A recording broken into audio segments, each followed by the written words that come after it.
سعيدا كن فريدا عش بفخر في الحياة لا تبالي فالمعالي بالتحدي لا سواه كن سعيدا كن فريدا عش بفخر في الحياة لا تبالي فالمعالي بالتحدي لا سواه بالتحدي لا سواه حرر النفس ولا تحيا هباء يا ربيعا أنت والعطر الرداء حرر النفس ولا تحيا هباء يا ربيعا أنت والعطر الرداء خذ قرارا وانطلق لا تنتظر ليس كل الناس أهل للعلاء خذ قرارا وانطلق لا تنتظر ليس كل الناس أهل للعلاء ليس كل الناس أهل للعلاء كن سعيدا كن فريدا عش بفخر في الحياة لا تبالي فالمعالي بالتحدي لا سواه كن سعيدا كن فريدا عش بفخر في الحياة لا تبالي فالمعالي بالتحدي لا سواه بالتحدي لا سواه ذلك الدهر الذي ترضى به هل يراك الكون من صناعه ذلك الدهر الذي ترضى به هل يراك الكون من صناعه ودع الأحلام يا فارسنا كن بهذا العصر من أعلامه ودع الأحلام يا فارسنا كن بهذا العصر من أعلامه كن بهذا العصر من أعلامه كن سعيدا كن فريدا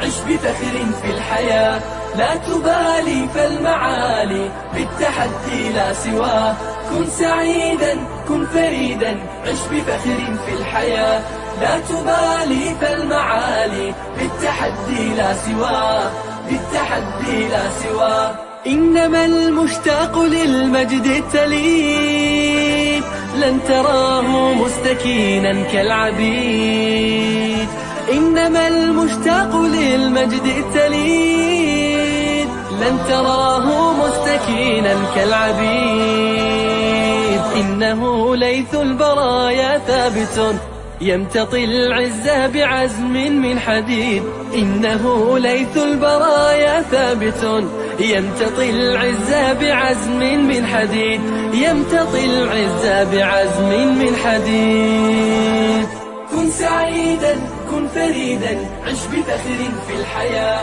لا تبالي فالمعالي بالتحدي لا سواه كن سعيدا كن فريدا عش بفخر في الحياة لا تبالي فالمعالي بالتحدي لا سواه بالتحدي لا سواه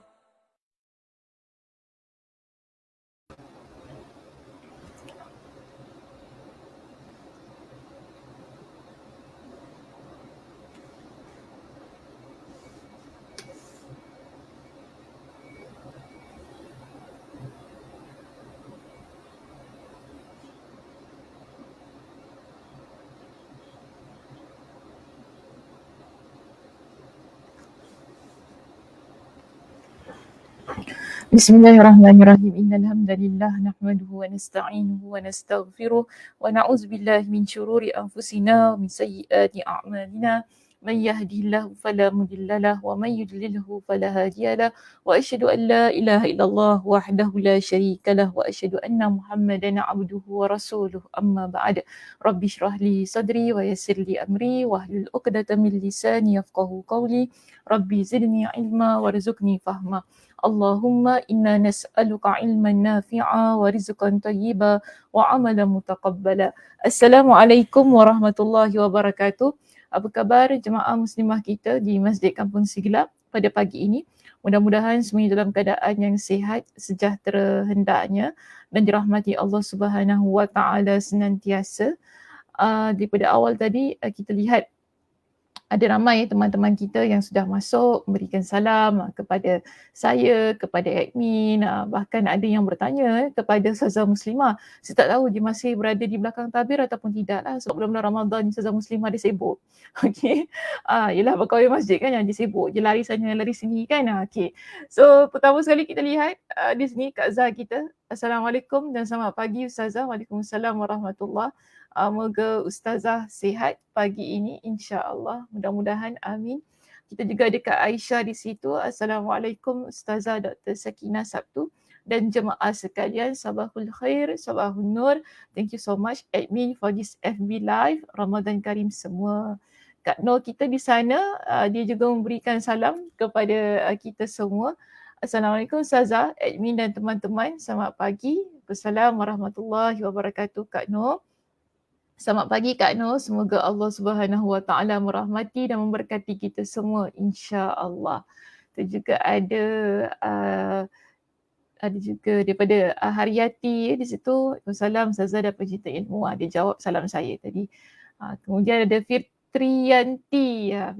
Fitri tanya, salam Ustazah Ramadan Karim, sabahul khair. Salam Fitri, mudah-mudahan sihat juga Fitri di situ. Kak Ramnah, jarang Kak Ramnah ni dia nak dia nak beri komen tau. Ini kita tengok Kak Ram ni bila dia komen maknanya sesuatu yang jarang-jarang, kadang-kadang berlaku di ruangan kita di sini. Assalamualaikum warahmatullahi wabarakatuh. Ustazah Dr. Sakinah Sabtu, teman-teman penimba ilmu dan admin Masjid Kampung Siglap. Waalaikumsalam warahmatullahi wabarakatuh. Kak Ramnah, terima kasih kerana sudi bersama dengan kami pada pagi ini. Kita ada juga daripada Kak Johara, Kak Som, Dani, Rabi'ah dan semua yang ada bersama dengan kami pada pagi ini. Sekali lagi terima kasih dan mudah-mudahan Allah Subhanahu Wa Taala memberkati pagi kita, pagi Ramadan ini. Suara saya tak boleh nak keluar dah. Biasalah tekak kering kan pagi kan. Orang kata Ustazah baru sahur. Lama sahur pukul berapa tadi Dekat kita kering pagi ni. Dan siapa yang biasa pergi kuliah saya pun tahulah. Saya ni selalu kena minum air sebelum saya bercakap. So harap redha lah dengan suara saya, dengan keadaan saya yang kena tak berapa nak ada energi sikit suaranya tu. Okey baik muslimah semuanya. Kita berada di muka surat yang keberapa? Sila letakkan di ruangan komen. Nanti admin saya akan paparkan jawapan daripada semua. Okey, kita hari ni nak sambung muka surat yang keberapa? Silakan.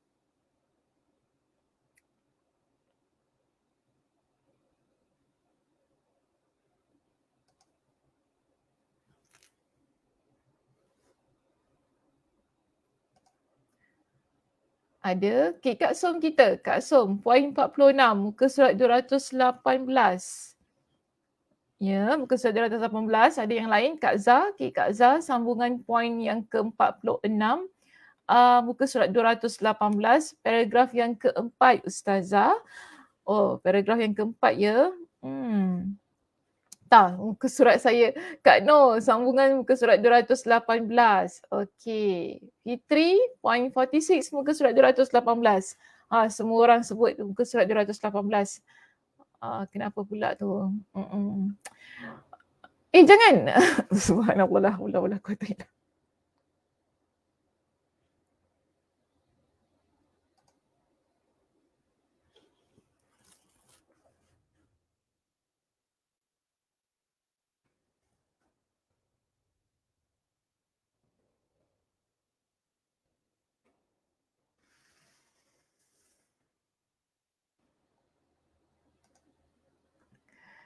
Okey Kak Aisyah, page 218, point 46, continuation, fourth paragraph.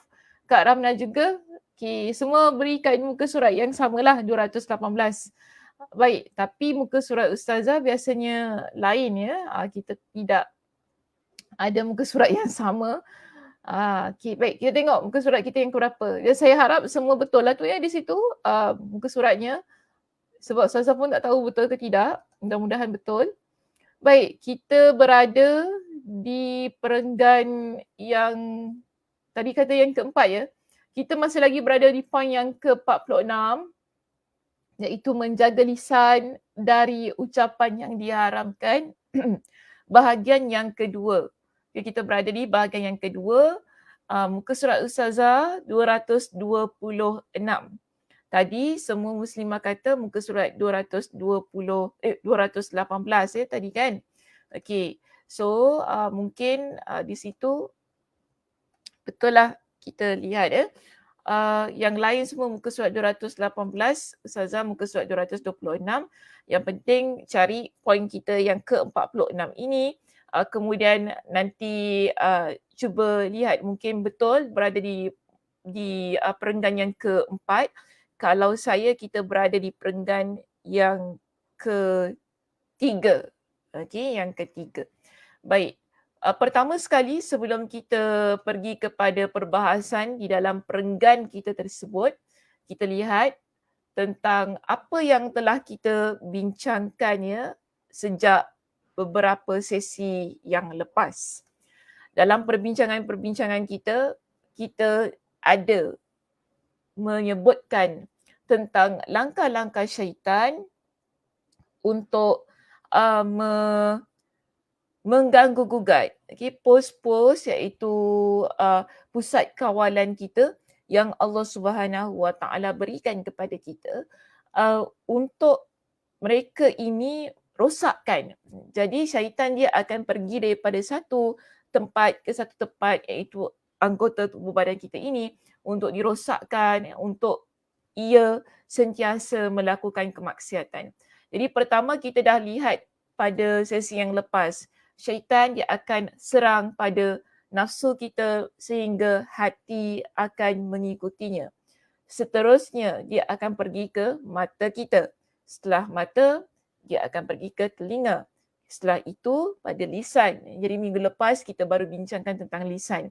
Walaupun saya ingin beritahu kepada muslimah semuanya, walaupun pada poin kita ini masih lagi poin yang ke-46, tetapi kita dapati bahawa pada poin kita yang ke-46 yang membincangkan menjaga lisan dari ucapan yang diharamkan adalah gabungan antara kedua-dua poin, iaitu lisan, tangan dan kaki. Jadi pada perbincangan pagi ini kita akan masuk untuk pos yang seterusnya, iaitu tangan dan kaki kita yang dimuatkan secara bersama di dalam poin kita yang ke-46. Jadi di sini kita akan bincangkan bagaimana syaitan dia akan sesatkan tangan dan kaki manusia agar mereka ini sentiasa melakukan kemaksiatan yang mana mereka akan serang daripada pelbagai arah. Sebab itu kalau kita lihat di dalam kitab kita di sini, saya akan mulakan daripada perbincangan yang ada ayat Al-Quran tu. Okey, kalau lihat pada buku yang ada ayat Al-Quran di situ. Iaitu kemudian pemimpin-pemimpin syaitan itu berwasiat kepada bala tenteranya. Di sini jangan lupa ya muslimah, perbincangan ataupun ayat-ayat yang digunakan ialah bagaimana syaitan, iblis memotivasi tenteranya supaya merosakkan manusia. Jadi sebab itu penggunaan perkataannya menceritakan kepada kita bagaimana ayat-ayat yang digunakan oleh syaitan untuk tentera-tenteranya ini agar merosakkan manusia, iaitu memberikan motivasi, memberikan semangat. Bahkan juga dimuatkan kepada kita di sini dengan ayat Al-Quran untuk membuktikan bahawa setiap arahan, setiap dialog yang mereka ucapkan ada dasarnya daripada Al-Quran dan juga hadis Nabi SAW. Okey. Baik, seterusnya kita lihat di sini. Syaitan dia akan mewasiatkan kepada tenteranya, tolong menolonglah kalian untuk menyesatkan manusia dengan segala cara, dengan pelbagai cara. Di sini bila kita kata dalam pelbagai cara, dia akan aim pada kaki dan tangan. Kaki dan tangan ini yang muslimah kita boleh fahami ia sebagai satu keadaan yang mana menunjukkan tindakan kita. Apa yang kita buat, apa yang kita lakukan dengan kaki dan tangan. Kaki dan tangan ini adalah tindakan. Kita pergi ke mana, apa yang kita buat dengan kaki kita, tangan kita juga begitu. Apa yang kita lakukan dengan tangan kita yang selanjutnya lah untuk merealisasikan semua yang diusahakan oleh syaitan itu daripada awal hingga ke akhirnya. So kalau kita lihat dalam kitab kita itu, syaitan ini dia kata kepada mereka, sesatkan manusia dengan segala cara. Masuklah kepada mereka dari semua pintu. Semua pintu. Hati dah, mata, telinga, lisan dah diganggu. Sekarang ni tangan dan kaki jangan disia-siakan. Masih ada baki, masih lagi ada ni balance tu kan. Terus, habiskan terus. Jangan dibiarkan. Jadi di sini syaitan dia pesan supaya rosakkan semua. Yang mana dia beritahu kepada bala tenteranya itu. Dia kata, masuklah kepada mereka dari semua pintu. Intailah mereka dari semua tempat pengintaian. Tidakkah kalian mendengar sumpahku kepada Rabb mereka? Jadi syaitan ini ataupun iblis ini dia ingatkan kepada tentera-tentera dia tentang sumpah dia di hadapan Allah Subhanahu Wa Taala. Dan saya yakin ya ayat Al-Quran ini banyak kali saya bawakan dalam perbincangan kitab kita Penawar Hati untuk menunjukkan betapa dahsyatnya syaitan ini sehingga di hadapan Allah Subhanahu Wa Taala pun dia berani bersumpah untuk merosakkan manusia. Jadi iblis ini dia ingatkan kepada kuncu-kuncunya iaitu kepada tentera dia itu supaya ingat tentang sumpah dia ini yang dia telah letak ataupun dia telah sebutkan di hadapan Allah Subhanahu Wa Taala yang akan berlaku hingga hari kiamat kelak. Apa dia? Okey, di sini pada ayat yang ke-16 hingga ke-17 dalam surah Al-A'raf. Pada ayat ini Allah Subhanahu Wa Taala berfirman menceritakan kepada kita apakah sumpah yang disebutkan oleh syaitan ataupun iblis laknatullah ini di hadapan Allah. Allah Subhanahu Wa Taala kata iblis ini dia kata kepada Allah qala fabima aghwaytani la aq'udanna lahum siratakal mustaqim. Dia kata kerana engkau telah menghukum saya sebagai hamba-Mu yang sesat, maka la aq'udanna lahum siratakal mustaqim. Saya akan benar-benar menghalang-halangi mereka dari jalan engkau yang lurus. Mereka ni siapa? Iaitu kita ni manusia. Jadi syaitan ini, iblis ni, dia tak puas hatilah kepada Allah Subhanahu Wa Taala. Kerana Allah Subhanahu Wa Taala menciptakan Nabi Adam alaihissalam dan masukkan Nabi Adam ke dalam syurga. Jadi dia tak puas hati. Sebab apa? Kemudian Allah Subhanahu Wa Taala perintahkan kepada dia supaya tunduk hormat kepada Nabi Adam. Jadi dia tak puas hati. Dia kata kepada Allah, kenapa aku yang kau ciptakan daripada api perlu sujud ataupun perlu tunduk hormat kepada Adam ini yang kau ciptakan daripada tanah. Dia bangga. Bagi dia, dia kata aku lebih baik daripada Adam kerana aku engkau ciptakan daripada api sedangkan dia iaitu Adam kau ciptakan dia daripada tanah. Jadi di sini Allah Subhanahu Wa Taala murka dengan kesombongan yang ada pada iblis itu tadi. Itulah yang menyebabkan Allah Subhanahu Wa Taala perintahkan kepada iblis agar keluar daripada syurga Allah. Asalnya dia adalah makhluk yang menghuni ataupun yang duduk di dalam syurga Allah Subhanahu Wa Taala. Tapi kemudian kerana kesombongan dia, Allah Subhanahu Wa Taala keluarkan dia daripada syurga. Itu menjadi dalil kepada kita ya muslimah. Orang yang sombong dia tidak akan masuk ke dalam syurga Allah Subhanahu Wa Taala. Sebagaimana Nabi sallallahu alaihi wasallam juga ada sabdakan kepada kita, la yadkhulul jannah man kana fi qalbihi mithqal dzarrah min kibr. Tidak akan masuk syurga orang yang mana di dalam hatinya walaupun ada sekecil zarah daripada kesombongan. Jadi kalau kita dalam hati kita ini ada sedikit pun, Nabi kata sekecil zarah, maknanya sekecil zarah ni dia macam satu, dia tak nampak sebenarnya sekecil zarah ni. Nak kata macam kuman lah begitu kan. Dalam hati kita ini, Nabi kata orang yang macam ni dia tak akan masuk ke dalam syurga Allah Subhanahu Wa Taala.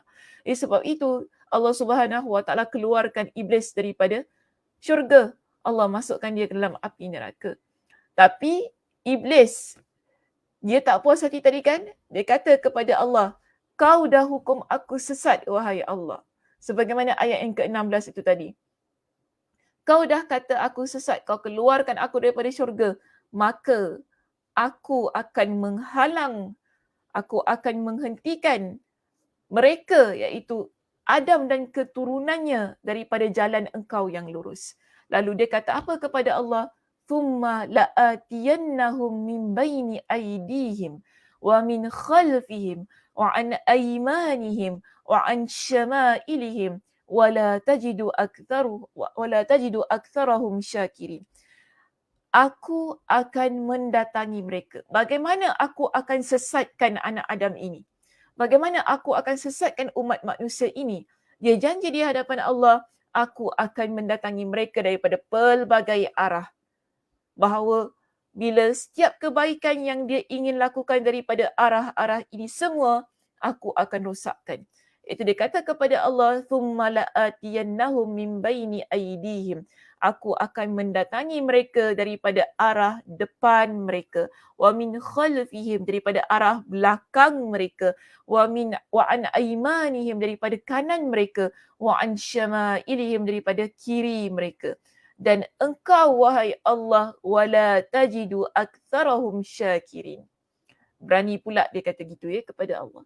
Dia kata kepada Allah, dan engkau, wahai Allah, engkau tidak akan mendapati mereka kebanyakannya menjadi orang-orang yang bersyukur kepada engkau. Ini antara ciri kita panggil ahli neraka. Orang yang tak bersyukur, ini ciri ahli neraka. Jadi sebab tu dia kata kau akan dapati, dia kata kepada Allah, engkau akan dapati manusia ini ramai yang tidak bersyukur kepada engkau. Orang yang tak bersyukur kepada Allah, itulah yang akan menyebabkan dia menjadi seseorang insan yang sombong. Sebab tu penting, iblis ni dia buat kita jadi insan yang tidak bersyukur. Bila kita tak bersyukur, macam dia tadi kan, dia tak bersyukur kan, Allah dah ciptakan dia daripada api. Allah masukkan dia ke dalam syurga, tinggal dalam syurga. Tapi adakah dia bersyukur? Tidak. Dia tak bersyukur kepada Allah. Bahkan dia membantah apa yang Allah Subhanahu Wa Taala perintahkan. Kerana dia tak bersyukur kepada Allah, itulah yang menjadikan dia hamba Allah yang sombong. Bila dia sombong kerana ketidaksyukurannya, kerana kesombongannya, dua ciri inilah yang menjadi penyebab dia Allah keluarkan dari syurga, Allah masukkan dia ke dalam api neraka. Imam Ibn Kathir rahimahullah dalam kitabnya ketika mensyarahkan ataupun mentafsirkan ayat Al-Quran ini, beliau sebutkan kepada kita apakah yang dimaksudkan dengan arah depan, belakang, kanan dan kiri yang terdapat di dalam ayat ini.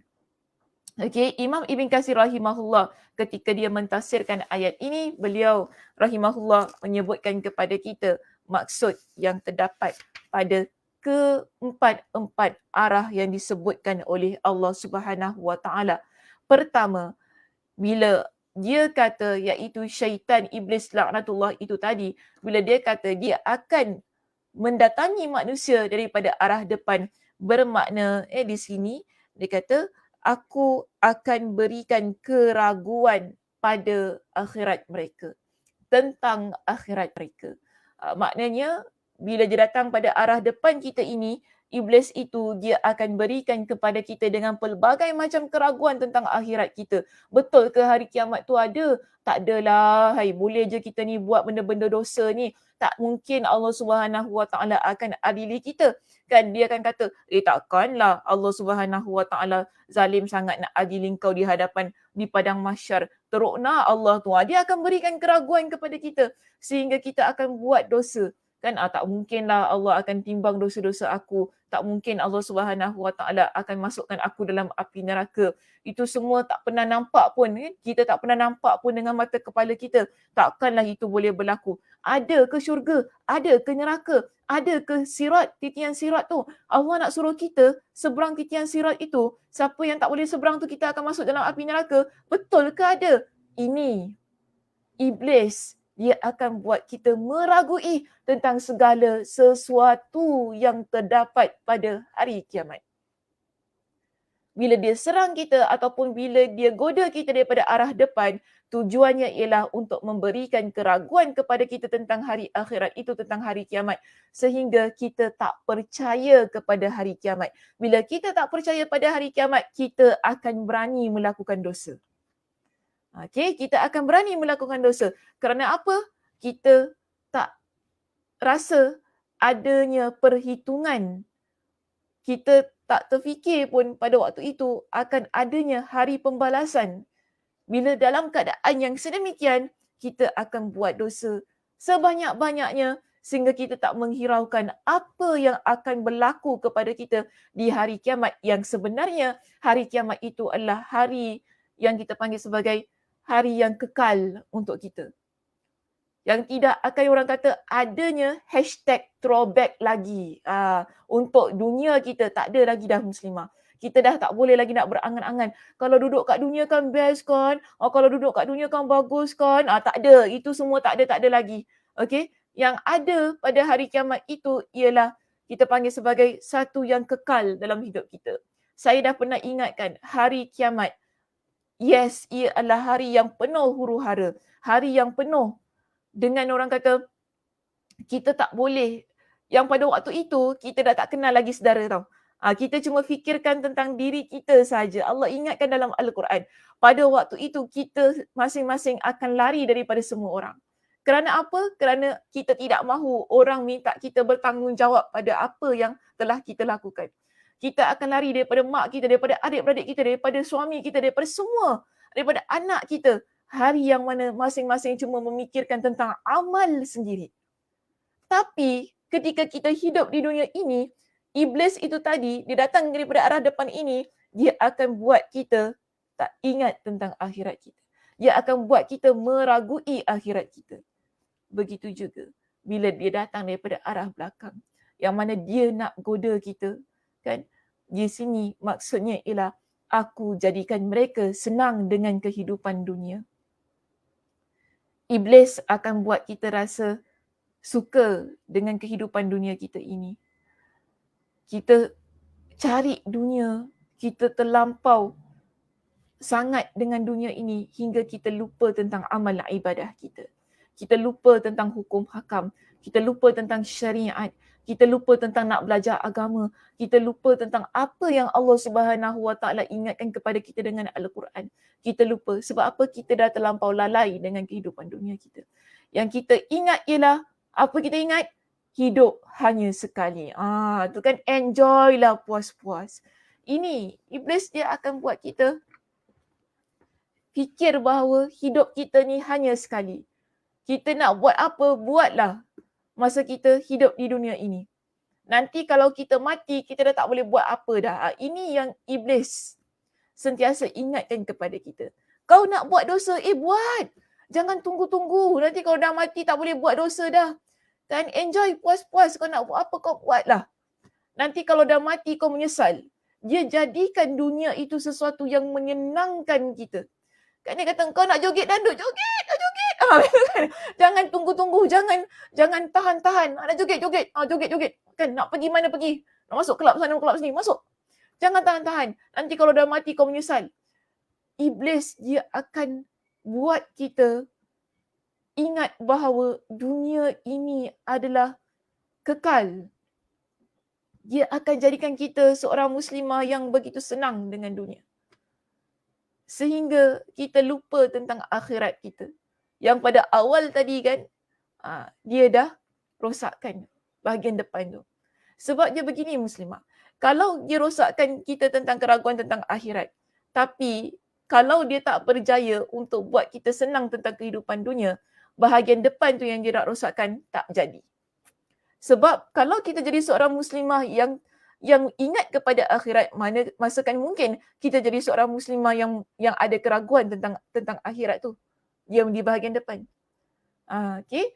Sebab itu dia perlu buat semua ini bila semua arah saling kuat menguatkan, kita akan terus tinggalkan Allah, kita akan terus tinggalkan amal ibadah, kita akan terus tinggalkan amal ketaatan dalam kehidupan kita. Sebab itu bila dia ganggu kita pada arah kanan kita ini, kanan kita ini Dia kata apa? Aku samarkan tentang urusan agama. Samarkan ni maksud dia buat kita tak clear tentang hal-hal agama kita ni. Kan? Dia boleh kita panggil sebagai keraguan jugalah ya. Cuma penggunaan ayat tu sahaja yang berbeza. Dia akan buat kita ragu tentang urusan agama kita. Kan? Kalau solat ni tenang ke hati, macam tu kan. Betul ke wajib kita ni pakai tudung orang perempuan ni? Kan kita kan semua ada kebebasan tersendiri. Kan kenapa nak paksa-paksa orang pakai tudung? Ni maknanya kesamaran lah dalam agama. Kan? Betul ke nak kena jaga mak bapak aku ni? Kena jaga ke mak bapak ni? Tak payah nak jaga kan. Dia orang pandai-pandai lah. Aku dah besar, aku dah dewasa. Kan duit aku ni suka nak buat apa. Kenapa aku mesti nak bagi kat mak bapak aku pula? Ni urusan agama kita kan sebenarnya. Sebab wajib kita ni berbakti kepada kedua ibu ayah kita. Dia akan bagi kita ini dengan questions ataupun soalan-soalan yang menyebabkan kita meninggalkan amal kebaikan yang berkaitan dengan urusan agama kita. Dia akan sentiasa meragukan, perlu ke bayar zakat? Penat-penat kerja nak kena bayar zakat pula. Ni macam inilah keadaannya. Kan penat-penat kerja, siang, malam, pagi, petang. Dah sampai haul kena bayar zakat. Allah. Takkanlah Allah tu macam tu sekali nak suruh kita bayar zakat. Maknanya urusan agama itu seboleh mana dia akan buat kita ragu, kita nampak samar-samar yang akhirnya kita memilih untuk tidak melakukannya kerana bagi iblis dan syaitan ini dia akan rosakkan yang akhirnya kita akan merasakan bahawa kita manusia ini kita ada kebebasan untuk buat apa yang kita inginkan. Kan? Freedom. Kita ada freedom. Kita ada kebebasan untuk buat apa yang kita ingin buat. Tak nak puasa? Tak apa. Dia kata, kau tak nak puasa, Sakinah? Tak payah puasa lah. Kan? Kau ada kebebasan untuk tak puasa apa? Tak payah puasa. Semua ni leceh.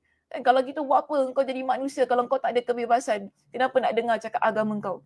Dia akan buat kita samarkan kita tentang agama ini.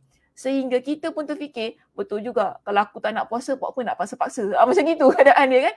Kalau aku tak nak puasa, sudah apa nak paksa-paksa? Aku nak makan, suka hati aku lah. Aku nak makan tengah orang ramai ke, nak makan dekat pasar Gelang ke apa, suka hati aku lah. Kan? Takkan lah orang nak halang aku. Kan? Aku ada freedom, aku ada kebebasan, suka hati aku. Iblis dan syaitan, dia akan buat kita hilang rasa malu. Lalu dia akan buat kita buat apa yang seharusnya, apa yang tak sepatutnya kita lakukan. Dia akan jadi penyokong utama. Dan jangan lupa muslimah, iblis dan syaitan ini, dia ada bala tentera dia bukan hanya di kalangan mereka, tetapi ada bala tenteranya di kalangan manusia. Di kalangan manusia yang akan tarik kita, yang akan bawa kita, yang akan bantu iblis dan syaitan itu untuk rosakkan pelbagai arah ini. Kan? Mungkin bukan iblis yang bisikkan kepada kita, tapi kawan kita yang datang kepada kita yang akan rosakkan kita ni. Sebab tu penting kita pilih dengan siapa kita duduk, dengan siapa kita bergaul. Ya, dengan siapa kita ni nak baik.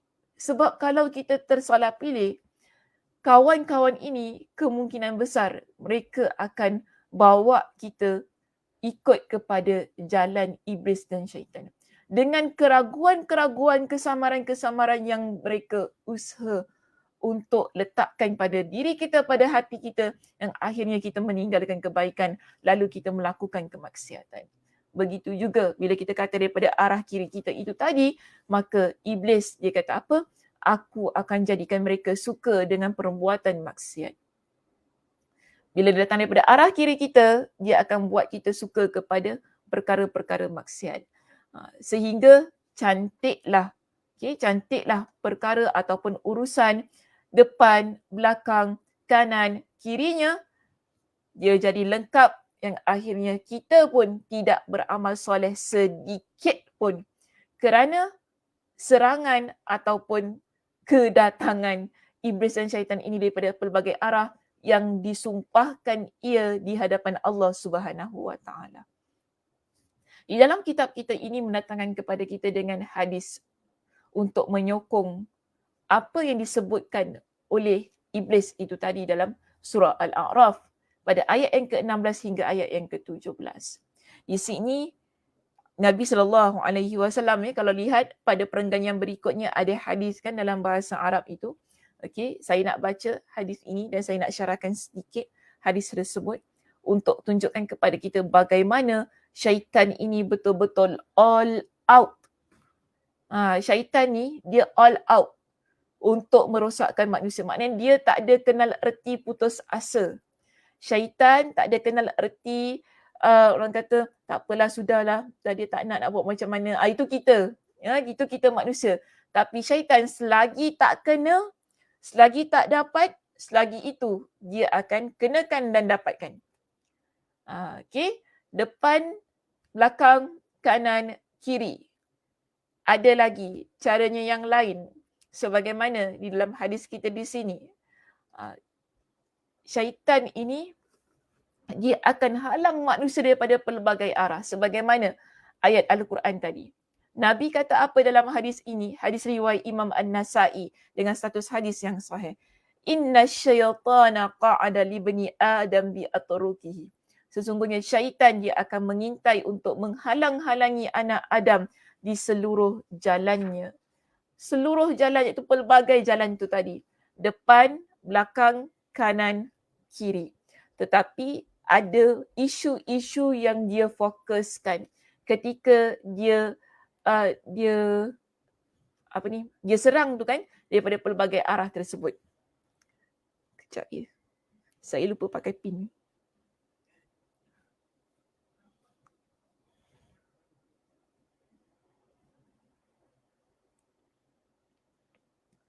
Okey. So syaitan ini dia akan menyerang manusia daripada pelbagai arah, dia akan rosakkan pelbagai arah, dan dalam hadis ini Nabi SAW berikan kepada kita dengan 3 contoh ataupun 3 keadaan yang syaitan betul-betul akan fokus untuk rosakkan daripada pelbagai arah itu, depan, belakang, kanan dan kiri. Pertama, Nabi kata dalam hadis ini, syaitan dia akan lihat pada jalan Islam kita. Iaitu faqa'ada lahu bitariqil Islam. Dia akan menghalangi anak Adam pada jalan Islam. Dia kata apa? Atuslimu wa tadharu dinaka wa dina abaik. Dia kata, adakah engkau akan masuk Islam yang mana engkau akan tinggalkan agama engkau dan agama nenek moyang engkau? Dia berikan begitulah. Ini untuk orang yang mana mungkin dia, bukan mungkin lah, betul lah, dia untuk orang yang mana dia belum lagi Islam. Tapi kemudian bila dia terfikir untuk masuk Islam, syaitan ini akan memberikan keraguan. Betul ke nak masuk Islam? Nanti kalau masuk Islam kena sunat tau. ada satu taksi, ada pemandu teksi ni tanya saya, betul ke kalau masuk Islam kena sunat? Kan? Dia kata takutlah kalau masuk Islam nanti kena sunat. Dia kata gitu kan. Pernahlah ada soalan begitu kepada saya kan. Ini satu benda yang ditakut-takutkan sebenarnya oleh syaitan ni kan. Betul ke kau nak masuk Islam, nanti kau masuk Islam kena sunat tu? Kau masuk Islam betul ke kalau masuk Islam kena pakai tudung ni, nanti panas ni? Masuk Islam betul kena sembahyang 5 kali tau satu hari tau. 5 kali tau ke? 5 kali tau satu hari. Boleh ke? Boleh sembahyang 5 kali. Lepas tu nanti bulan Ramadan kena puasa tau. Boleh tak? Matilah tak makan. Dia akan buat kita, kita kena puasa, takutnya kena puasa. Ni syaitan. Dia akan cuba halang orang yang mana nak masuk agama Islam dengan soalan-soalan itu. Tapi kalau kita yang dah sedia Islam ni bagaimana? Adakah kita akan dibiarkan? Tak. Syaitan tak akan biarkan kita. Kita yang dah sedia Islam ni, hebat lagi juga. Dia punya serangan tu. Kan? Dia akan buat kita jadi orang Islam yang tak menjalankan keislamannya. Begitu. Kan kau Islam tak apa lah. Kan tak payah. Yang penting Islam pada nama. Yang penting orang tahu kau Islam je. Sudah. Tak payah nak solat. Tak payah kau nak bayar zakat. Tak payah semua. Tak payah nak buat apa benda semua ni. Leceh. Syaitan. Dia tak akan biarkan. Sebab tu tadi saya kata, dia all out. Dia akan ganggu manusia ini daripada pelbagai arah untuk buat kita tinggalkan Islam tu. Seterusnya, pada jalan yang kedua, Nabi SAW sebutkan. Okey.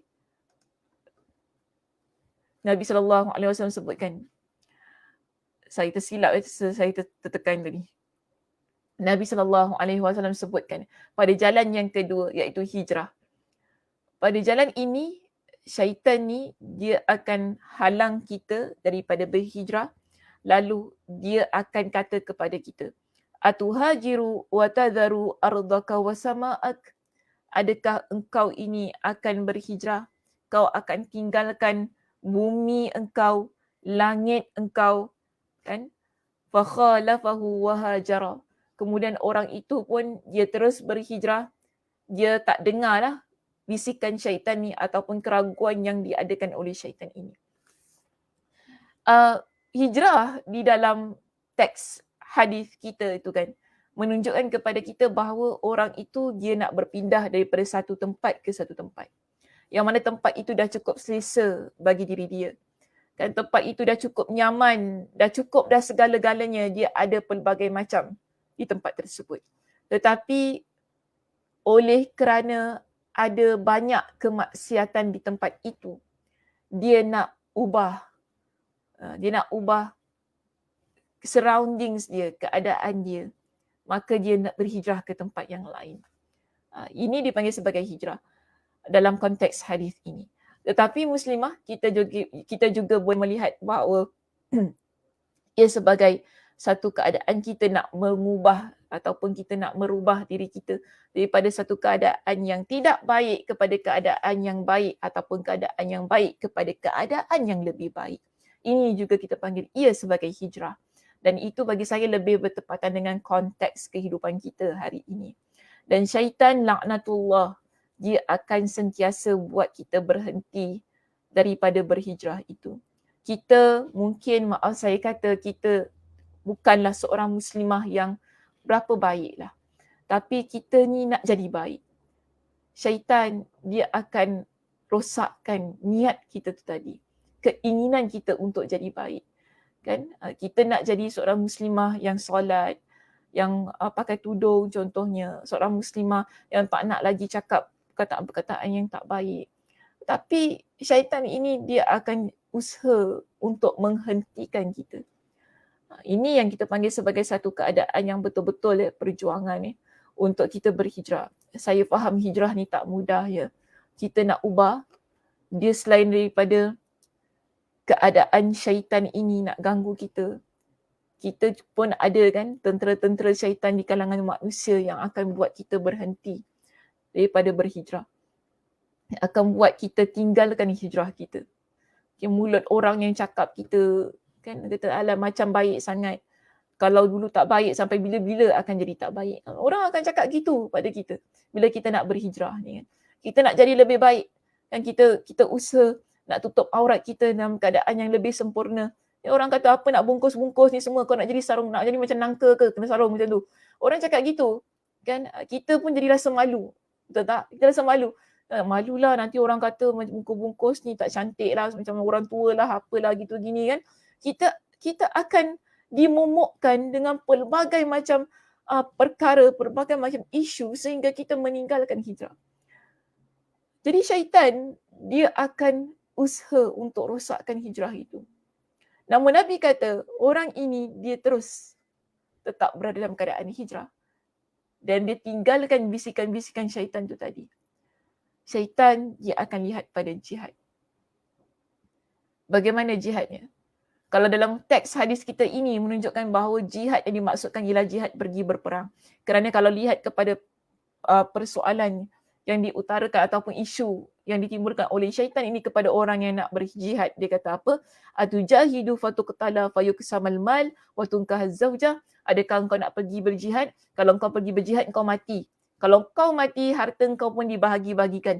Kau penat lelah ni, kerja siang malam kumpul harta kau ni, akhirnya bila kau mati, kau tak rasa pun harta kau. Kalau kau pergi jihad, kau mati dalam medan peperangan ini, harta kau yang kau kumpul, yang kau usahakan dengan tak lelap mata, orang kata bersengkang mata tu, dibahagi-bahagikan kepada ahli keluarga engkau. Kemudian isteri engkau yang cantik, yang gebu kat rumah tu, orang lain akan kahwini isteri engkau. Syaitan akan halang dia untuk pergi ke medan jihad. Tapi kalaulah kita nak apply pada konteks kita hari ini muslimah, jihad ini kita fahami ialah jihad kita melawan hawa nafsu kita. Jihad kita melawan keinginan-keinginan yang tidak baik. Kan? Kita melawan diri kita ni daripada banyak makan contohnya. Kan masih nak makan aja kita kan. Ni jihad juga ni namanya. Masih nak makan, tak kenyang-kenyang. Kalau orang kata bulan Ramadan tu kalau satu meja tak penuh, tak sah Ramadannya. Macam tu kan kata, tak sah Ramadannya. Nak makan je. Ini melawan, kita kena lawan ya.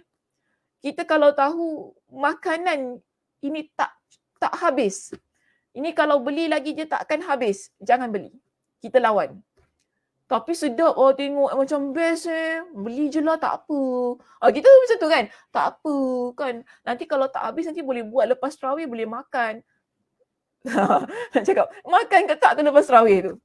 Kita confirm kita boleh makan kan? Confirm tak kita boleh makan? Selalunya tak makan. Sebab dah penat tarawih tu. Dah penat baca Quran, kita nak tidur. Dan kita tahu besok pagi kita nak sahur. Kita kata, tak apalah esok pagi boleh simpan untuk sahur. Kita macam tu kan. Masalahnya, kita ni sahur pun mata tak boleh buka muslimah kadang-kadang. Kan? Alahai, capai je apa yang ada. Kita makan macam tu. Kadang-kadang kita macam tu kan. Kadang-kadang lah saya kata. Kadang-kadang pun terlepas waktu sahur tu. Akhirnya, makanan yang kita nak simpan untuk, orang kata untuk moreh kan. Orang kata selalu moreh kan kalau lepas tarawih ni makan. Untuk moreh, untuk kita, saya tak tahu lah dekat Singapura mungkin agak jarang guna perkataan itu kalau di negara jiran kita biasa guna perkataan tu. Tapi mungkin dah terbiasa juga mungkin sebab ramai asatizah kita yang bawa perkataan tu kan. Kita nak bawa untuk moreh, kemudian untuk sahur. Akhirnya basi makanan tu ke tong sampah juga. Bukankah berlaku pembaziran? Sebab tu kita kena jihad lawan. Serasa nak beli, tahan. Tahu ni tak habis ni sebab kita dah ada makanan lain. Okey, kita dah ada makanan lain yang kita nak makan. Ni kalau beli dia takkan habis. Orang lain makan, selalu kan kita tak apa, orang lain nanti boleh makan, mak boleh makan, adik boleh makan, budak-budak boleh makan. Confirm ke makan? Sebab kita ada main dish. Okay? Kita ada makanan utama tu yang nak dihabiskan tu. Apa makanan utama tu? Mungkin malam ni kita nak makan nasi lemak. Nasi lapar. Nasi lemak kan? Nasi lemak berlauk. Bukan nasi lemak yang kering-kering tu tahu muslimah. Nasi lemak berlauk kan? Macam-macam lauk letak dengan nasi lemak tu. Macam mana nak habis? Lepas tu nak tambah kuih sana kuih sini. Tak boleh habis. So kita jihad ni, kita lawan ni. Seadanya kita berbuka puasa. Supaya kita tidak melakukan pembaziran. Kan Allah kata, membazir tu kawan syaitan. Syaitan suka orang yang membazir. Tapi syaitan tu akan buat kita beli, tak apa. Cukup punya cukup. Kan beli, tak apa. Orang kata macam ni Sakinah, yang penting lebih, jangan kurang. Kalau kurang, lagi susah. Kau beli banyak-banyak, tak apa. Dia macam tu. Akhirnya memang tak habis. Kita membazir. Makanan tu terbuang begitu saja. Duit habis, makanan terbuang, satu benda pun tak ada. Syaitan akan buat gitu. Ini kita panggil sebagai jihad. Kita nak lawan hawa nafsu kita. Kita nak lawan apa yang menjadi keinginan kita itu tadi agar kita tidak berlebih-lebihan. Nabi SAW di dalam hadis ini, Nabi SAW ingatkan kita. فَمَنْ فَعَلَ ذَلِكَ كَانَ حَقًّا عَلَى اللَّهِ عَزَّ وَجَلَّ أَنْ يُدْخِلَهُ الْجَنَّةِ. dalam teks hadis kita ni kan dia tak nyatakan secara penuhnya hadis itu. Dia cuma sebutkan tentang 3 perkara ini. Tapi di akhir hadis itu Nabi SAW ingatkan kita, siapa yang buat semua ini, yang mana mereka itu melawan syaitan-syaitan yang cuba menghalangi mereka daripada pelbagai arah, yang menghalangi mereka tentang Islam, yang menghalangi mereka tentang hijrah, yang menghalangi mereka tentang jihad, dan mereka mampu untuk melawan. Nabi SAW kata apa? Siapa yang buat semua itu, yang mampu melawan semua itu, maka Allah Subhanahu Wa Taala berhak untuk masukkan dia ke dalam syurga Allah. Dan dalam redaksi yang lain, Nabi SAW ingatkan kepada kita, siapa yang dia betul-betul menjaga keislaman dia, yang betul-betul dia lawan syaitan ini bila syaitan nak rosakkan, dia jaga keislaman dia, dia jaga hijrah dia, dia jaga jihad dia. Bila dia mati dalam keadaan sedemikian, Allah berhak untuk masukkan dia ke dalam syurga Allah. Itu ganjaran bagi mereka yang berusaha menjaga diri mereka yang dihalang-halangi oleh syaitan itu tadi agar meninggalkan kebaikan dan ketaatan. Ganjaran yang Allah berikan bukan calang-calang. Kerana pengorbanan yang dilakukan juga bukan calang-calang. Pengorbanan dan perjuangan ini ia menuntut orang kata jiwa dan raga kita betul-betul kuat untuk melawan syaitan tu tadi. Maka mereka yang betul-betul dia berada di atas jalan Allah Subhanahu Wa Taala yang lurus itu, Allah tidak memandang sepi pada amal perbuatan mereka, pada apa yang mereka usahakan, pada apa yang mereka perjuangkan. Senang saya nak guna ayat begini. Jika syaitan itu dia betul-betul all out untuk halang kita buat kebaikan, kita juga perlu all out untuk tolak setiap apa yang diusahakan oleh syaitan itu tadi.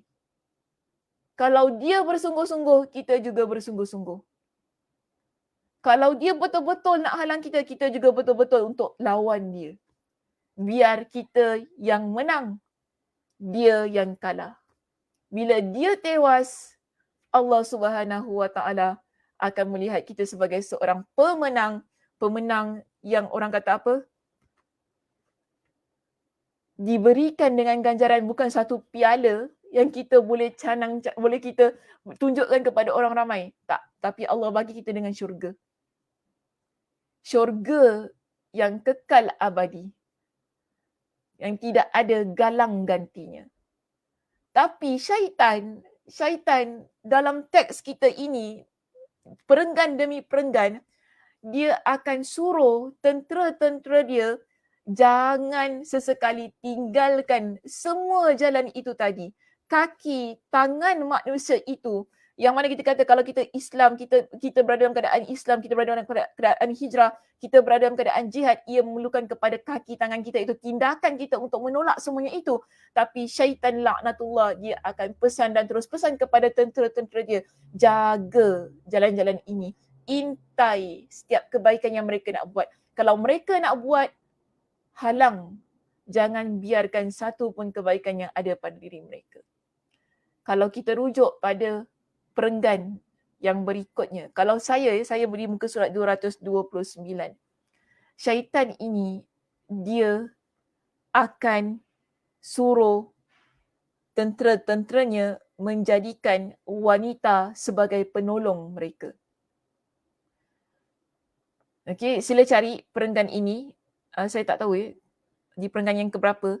Tapi cuba cari perenggan ini, lalu intailah mereka di jalan kemaksiatan. Kemudian jadikan kemaksiatan tersebut indah di mata anak Adam dan hiasilah ia di hati-hati mereka. Kemudian jadikan wanita sebagai penolong utama kalian. Dia dah ganggu nafsu kita, hati, mata, telinga, kan, lidah kita, kaki dan tangan kita ini, yang mana dia suruh tentera-tenteranya hiasi kemaksiatan pada setiap pos kawalan kita ini, sehingga last kali dia kata kepada tentera dia, cari perempuan, maknanya carilah wanita, supaya wanita-wanita ini akan menjadi pembantu kalian untuk merosakkan semua lelaki-lelaki yang ada di atas muka bumi ini. Syaitan ni akan jadikan kita orang perempuan ini sebagai mangsa mereka agar menjadi penolong mereka supaya kita ni boleh bawa lelaki-lelaki semua masuk ke dalam neraka. Okey, muka surat apa Fitri? Okey, 220 Aliza. Okey, 220. Terima kasih. Okey, 220. Lihat pada muka surat itu tentang bagaimana syaitan ini menjadikan kita ni orang perempuan sebagai umpan kepada manusia, kepada orang lain supaya mereka ni masuk ke dalam api neraka. Dalam hadis Nabi SAW, Nabi SAW ada ingatkan kepada kita tentang keindahan wanita, keindahan dunia. Nabi kata dalam hadis ini, inna dunya hulwatun khadiratun. Sesungguhnya dunia ini dia manis, dia menghijau. Maaf ya, ada perkataan menghijau tu saya tak letak kat situ. Sesungguhnya dunia itu begitu manis dan menghijau untuk menunjukkan kepada kita betapa indahnya dunia ini sehingga kalau boleh rasa, kan, kalau kita boleh taste, kita boleh rasa dunia ini, ia adalah sesuatu yang begitu manis. Begitu enak, begitu manis sekali rasanya. Khadiratun, Nabi kata, dan begitu menghijau. Menghijau ni maknanya cantik sangat-sangat dunia ini. Wa inna Allaha mustakhlifukum fiha fayanzuru kaifa ta'malun. Kemudian sesungguhnya Allah Subhanahu wa taala telah menguasakannya kepada kalian. Dunia yang manis, dunia yang menghijau itu Allah berikan kepada manusia supaya manusia ini mentadbirnya. Okey, Allah bagi kepada manusia untuk mentadbir dunia yang begitu manis dan begitu indah. Fayanzuru kaifa ta'malun. Kemudian Allah akan memerhatikan apa yang akan kamu kerjakan di atas muka bumi itu yang menjadi amanah kepada kalian untuk kalian usahakan. Lalu ada dua pesanan penting di belakang itu yang Nabi SAW ingatkan kepada kita. Fattaqud dunya wattaqun nisa. Oleh itu berhati-hatilah terhadap keindahan dunia dan wanita. Relax ya orang perempuan. Jangan rasa, oh kita ni apa, punca lelaki masuk neraka ke? Dan orang perempuan tak faham hadis ya. Oh kita ni apa? Ni bias betul lah hadis ni. Oh yang nak masuk neraka semua orang perempuan. Kita buat orang lelaki masuk neraka. Macam orang lelaki tak masukkan kita dalam neraka. Kan? Marah kita orang perempuan. Puasa-puasa marah kan. Mengamuk kita baca hadis ni. Sabar dulu. Okey. Sebenarnya ini adalah pesanan untuk kedua-duanya. Lelaki dan wanita. Bila Nabi kata wattaqun nisa, berhati-hatilah dengan wanita, bermakna orang lelaki kena jaga diri mereka, orang perempuan juga kena jaga diri mereka. Kedua belah pihak. Kalau lelaki saja yang jaga, orang perempuan tak jaga pun tak jadi. Betul tak? Kalau kita je yang jaga, orang perempuan, orang lelaki tak jaga, mana boleh. Dia tak jadi. Sebab tu kita selalu kata tepuk sebelah tangan dia tak berbunyi. Okey, tepuk sebelah tangan dia tak berbunyi. Sebab tu di sini hadis ini Nabi nak tekankan kepada kita sebab tadi syaitan dia beritahu kepada tentera-tentera dia. Jadikan orang perempuan ni sebagai pembantu, sebagai penolong. Sebab orang perempuan ini dia boleh melemahkan. Kita nampak lemah tetapi kita ni sebenarnya ada kuasa untuk melemahkan orang di sekitar kita. Sebab mulut kita mulut yang berbisa. Mulut kita mulut yang berbisa. Kan walaupun dia cakap lembut tetapi ia boleh menjatuhkan orang yang ada di sekitarnya. Lidah kita ni dia ada power. Daripada kelemah lembutan dia, orang perempuan ni ada power untuk meruntuhkan jiwa-jiwa yang ada di sekitar dia. Dengan air mata kita, luluh hati orang yang ada di sekitarnya. Sebab tu syaitan ini, dia aim orang perempuan. Itu juga menjadi bukti kepada kita. Kita orang perempuan kena banyak jaga diri kita. Okey muslimah? Kita orang perempuan kena banyak jaga diri kita, kena banyak jaga segala-galanya tentang diri kita ini supaya kita tak jadi punca tu tadi. Bila kita jaga diri kita, maknanya kita bantu orang di sekitar kita ni. Sebab tu dalam hadis yang lain, Nabi SAW ada sebutkan. Okey, Nabi ada kata dalam hadis ini, antara ciri wanita ahli neraka, innal fusaqa hum ahlun nar qila ya Rasulullah wa manil fusaq.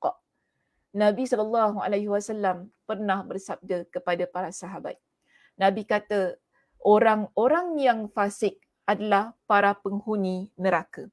Maknanya bila kita ni jadi seorang yang fasik, kita adalah penghuni neraka.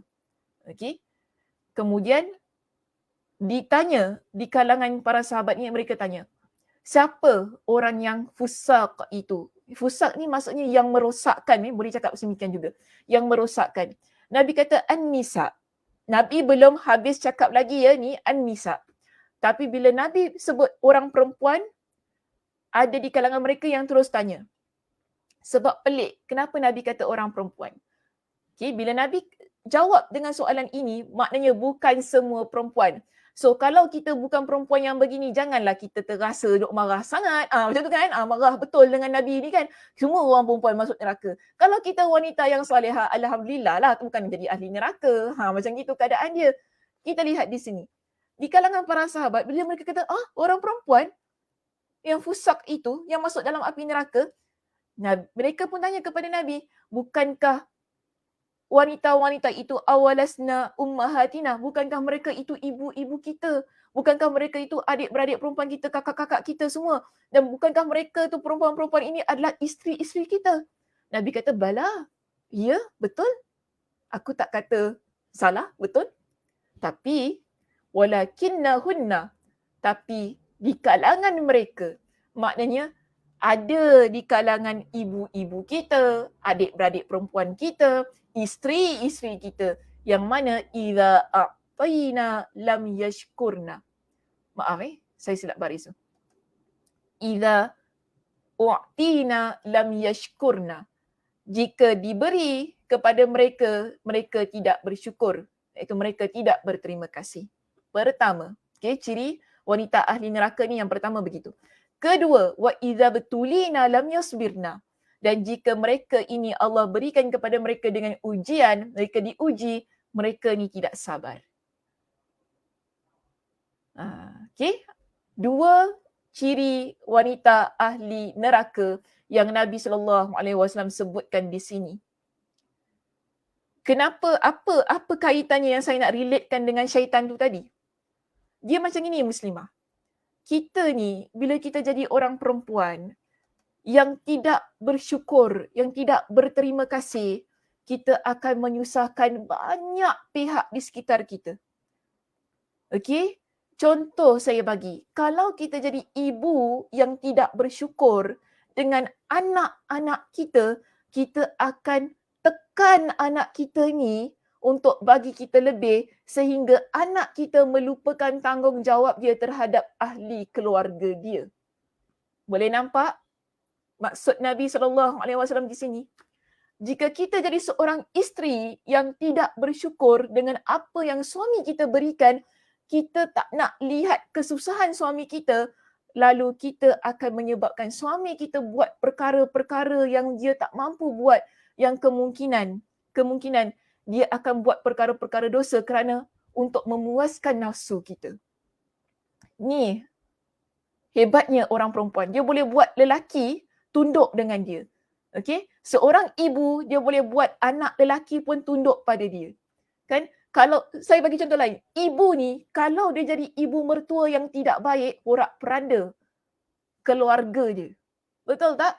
Dia akan buat anak dia tinggalkan isteri dia, dia akan buat menantu dia merana dengan perangai dia. Ni perempuan.